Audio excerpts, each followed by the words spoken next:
Right, so today, welcome ladies and gentlemen, I'm going to be doing a wheel bearing on this Audi. This is my car. Been having a droning noise for the last 2 weeks and it's actually starting to get quite annoying, so I'm just going to quickly jack it up, have a look at what one's broken, and then now it also sounds like the rear left, but I'm not entirely sure, so I'm just going to jack up the rear left quick and see how we get on. This is going to be in another video at some point. We've filmed loads of content for it, but we're still waiting on parts like the clutch, which sits over there, a refurbished, just on a bottom end rebuild on this, and a top end rebuild on this, and we're just waiting to start it. So yeah, there's a lot of things that are going on at the minute. This is my unit, this is all my tools and stuff, which is pretty cool. I've built it up for the last, or however many years I've had this place. Bought me plates and stuff like that. It's pretty cool. So yeah, we're gonna go and jack the car up and go and see what the crack is with it. So as I'm jacking the car up, I'm making sure that all the wheel nuts are coming off before the wheel goes up as the handbrake's off. So here we have the wheel. I've taken the handbrake off as well, just to see if the wheel's going to move. And it does still move, but as I rotated the wheel with the wheel still attached, it didn't make a very good noise. So I'm just going to take this grub screw out and take this caliper off, and then we're going to take this cover off and see what the wheel bearing is.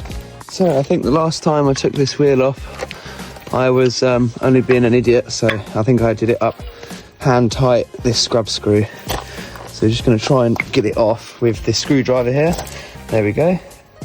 And we'll put this down there and have a go with the caliper. I'm taking off the caliper. There's two 13mm bolts that hold it down to the sliders. You need to hold them with a pair of grips or a spanner. And I've nearly got it off now. I'm just doing a voiceover to make it a lot easier to understand what I'm doing. It shouldn't be too difficult. Now we've got the caliper bolts out, or the carrier bolts, should I say, for you nerds. You're just going to try and pull this caliper off the disc and try and see, try and wiggle it loose. It's quite hard to do one-handed, to be fair, so I might actually have to put the phone down, but yeah, we're recording on the phone, so I don't really have a camera.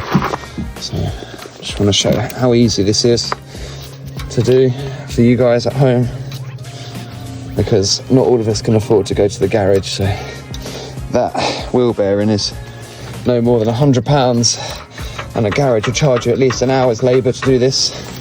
So what are you talking, nearly £200 of labour and stuff like that?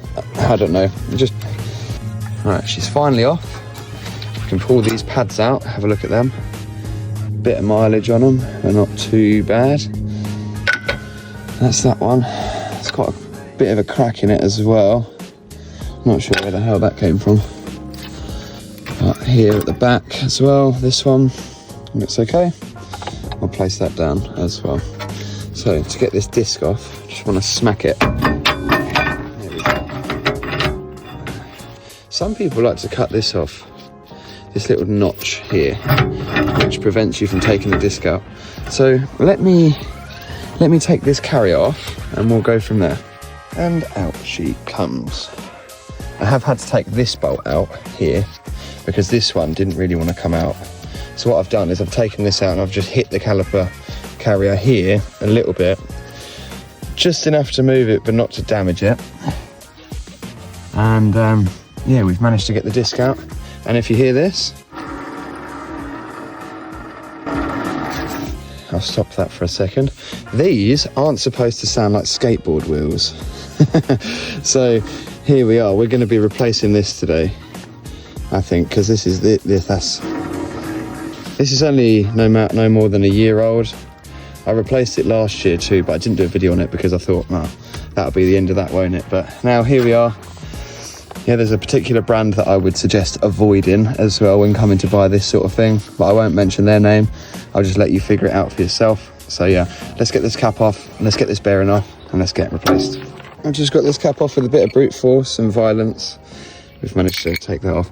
We got this So it's all been replaced no more than what, a year and a bit ago.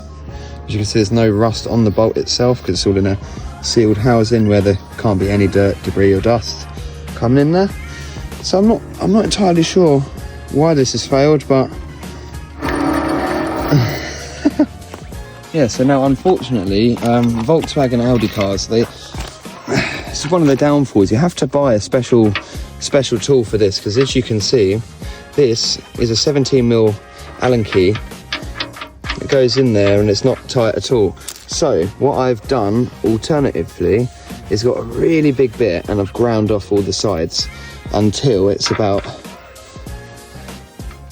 see that there? So because it's custom made and I don't fully trust it, we're gonna have to just smack that in there, get the extension bar, take that off of it, place this in here, maybe that way, and give it a crank. Just wanna make sure that's properly in there as well. There we go. And that was quite tight, but I'm only no more than 65 kilos myself, so I say I've done quite a good job there, to be honest. Now I think these are supposed to be talked up to about some, maybe not 300. It would be maybe 120 plus 90 or plus 180. It's very tight though. It's very, very tight. So yeah, we're gonna get that off. This bolt here, the threads look okay and it's just a bit rusty, and that comes off by itself. It might not come off as easy as that. You might have to hit it a few times with a hammer, but that's absolutely fine. Nothing a bit of anger and violence doesn't solve. So I'm just glad we've got this off, and yeah, I'm going to be replacing this today because that's shot. That's absolutely terrible. Here's the brand new one. So we're just going to quickly give this a polish, and to ensure that, well, there's no, because what we're putting on there is quite a tight, solid fitting bearing. So yeah, we're just going to clean up the shaft, make sure it's nice and clean, and we'll go from there. So yeah, that shouldn't be too bad. Okay, that's all done. Here we go. So there's no markings on how it should go on first. There's just a nice clean face bearing here. So the shaft's all clean, and as you can see, fit straight on. Happy days. So there you are. There's your bearing, all nice and solid. So yeah, we'll get the disc and everything back together.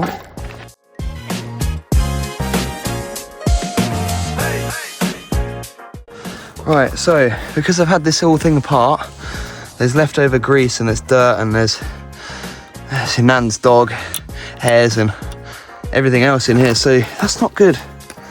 So we're gonna just give these a clean, because the new kit doesn't come with any of that. So yeah, we're just gonna get the wire brush on them all and give them a good clean, and that'll be fine again. Giving these a clean with a quick wire brush and a microfiber towel. They've come out okay. It's just these little inside pieces I can't get to in there, and I've also done this one as well. And now it's time for the disc to go on before I can use some anger and violence and move this back towards where this hole is going to meet this hole, and I can put a bolt in it. Happy days.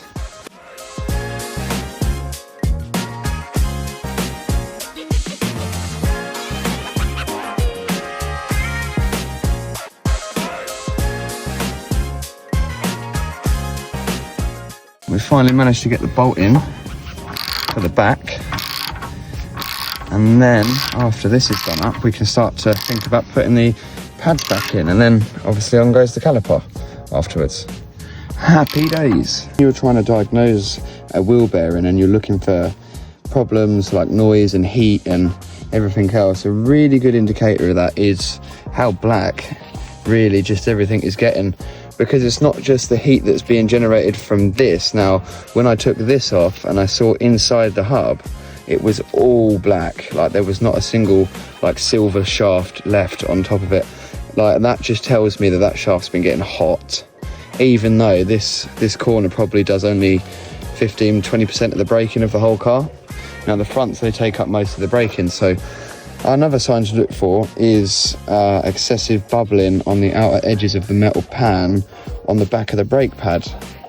Now that's obviously not going to be good because it's doing what it's supposed to do, but I've never seen a brake pad do this. Like this is a metal backing plate, so you don't destroy the pad when you push it against the disc with the piston on the caliper. See there? That's absolutely fine, but this, that just tells you that it's been getting hot. And that's, for a car this size that weighs nearly 2 tons, that's really not good for it to be doing that. So yeah, we'll just put these brake pads back in. So after giving them a coat of grease and stuff like that on the outer edges where the metal touches, so it doesn't rot and rust away. And then, yeah. Okay, now this caliper is back on. Now the last thing to do is just test to see if this still spins, which it does. Now there's a little bit of excess friction on this pad and disc system now because of the fact that I have put the caliper on, but that's okay. When it's driving, you won't notice any of that. It's just this little bearing in here that causes most of the problems on these cars. So yeah, let's get the wheel on and see what it looks like afterwards. So we've got the wheel back on. It's just time to tighten up the bolts in there, but we'll do that once the wheel's on the ground, because as you can see, every time you try and turn the wheel, the whole wheel turns with it. So yeah, we'll drop it down to the ground after we're sure that all of these are hand tight, so you've got no like little to no gap there, because you don't want it to be tightening down on the wonk. So yeah, we'll get this all on the floor and get it tightened. Now that's the wheel all tightened up and fully ready to go. So I'm going to pack my tools away into the unit and go and take it for a test drive. Can't hear. Just going to give it some acceleration. You can't actually hear any noise coming out of the car. It's silent in the car now. So I think we've fixed the problem. Well, until the rear right fails. As you can see, or probably tell, I'm not a fan of doing things twice, because that's double handling, and that isn't efficient. The second time I've had to do this wheel bearing, this side, because I decided to cheap out and buy something that wasn't going to last. Now this car's been to Benidorm, I've taken it to Amsterdam, I've taken it to Spain. This car has been everywhere. Scotland, Wales, you name it, it's been there. I do a lot of miles for work. I'm also a lorry driver, so I know what it's like to drive for a living. I know what a vehicle should sound like, and it shouldn't sound like that. About maybe a year ago, before our trip to Amsterdam, we took this car. We took it and it was perfectly fine, but I wanted to do the wheel bearings because I heard a slight rumble from the rear left of the car. Now, me being me, I like to overthink a lot, as many of us do. We're blokes, can't help it. Sometimes. I changed all 4 wheel bearings, right, over the course of now maybe a year and a half later. We're having to replace all of them again. So I've already done the 2 fronts, another video will be coming about that soon. And yeah, it's just getting more expensive. So I'm just trying to show you guys that it can be done at home. If you've got minimal tools, minimal knowledge, I'm here to say that it's not all that hard. It's a couple bolts, really. I'm 25, right? I can do that. You don't have to be 40 years old, qualified. You don't have to. You pick up a set of spanners, wrenches, ratchets, sockets, anything. Pick it up, start working. It's not difficult. But on that note, I'd like to say thank you for watching the video, and I hope you liked it. Obviously, it's mainly to help people that are stuck with it. They might not have the same problems as I did, or you might have different problems that I did, but I definitely had a droning noise coming from the rear left of the car. Now, the dead giveaway for that was the seat belt actually on top of that pillar that comes up at the rear left of the car. Now, when you're driving down the road, maybe 60 miles an hour or about 100 kilometers an hour for you guys in America or wherever you are, there was a slight chinging noise, like a rattly tingy noise, and I believe that was the seatbelt, or one of the arresters, I don't know, but I could definitely hear it clear as day in the back of the car. And yeah, that was just starting to get on my nerves. So what I've done is I've replaced the wheel bearing twice now, and I'm making a video on it to help you guys, and I think that's the best thing I can do. So yeah, like, follow and subscribe. There might be some more videos coming out about the car, because I do a lot of car repairs myself, and I'd like to start filming my daily life, because it's quite extravagant, to be fair with you. So yeah, it's gonna be quite interesting.